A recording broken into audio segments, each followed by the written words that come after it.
The most common and the second most common childhood illnesses go hand in hand, or should I say hand in ear? Because those illnesses are the common cold and ear infections. Common colds don't just precede ear infections on the list of incidents. They often proceed in the development of an ear infection in life, too. The way I often describe it to parents is an ear infection most likely will start as a cold. And just as your nose gets congested, the tubes that drain the ears, the eustachian tubes, get congested also. And that's when you get an ear infection.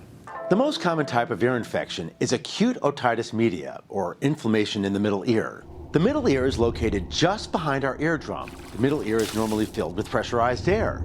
That pressure is maintained by the eustachian tube, which connects the ear with the back of the throat. A cold can cause the eustachian tube to swell, which can possibly trap fluid inside the middle ear. An infection can occur if bacteria make a home in that trapped fluid. Most kids will have had an ear infection by the time they're 3 years old. Children are more prone to ear infections because of their anatomy. In adults, the eustachian tubes are more vertical, so the fluid in the ear drains naturally due to gravity. In children, the eustachian tubes are more horizontal, therefore causing the fluid to back up in the ears more easily. Also, children, they don't stand up as often as adults do. Oftentimes they're lying down, and as you get older, the eustachian tubes also will enlarge in size, allowing for more drainage of the middle ear. Your pediatrician will be able to look in your child's ear with a lighted tool called an otoscope to determine if there is fluid behind the eardrum. We as doctors will look in the ear and see a bulging eardrum or a red, angry eardrum, and that's when we know there's an ear infection. The symptoms that you get along with an ear infection are the symptoms you get when you have a cold, which is fever, runny nose, cough, and in particular you could have a painful ear and the child will be pulling on the ear.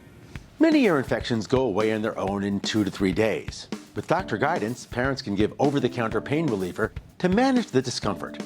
Sometimes a doctor will recommend antibiotics for children younger than 2 years of age or those with a high risk for complications. However, pediatricians have to be careful about prescribing antibiotics.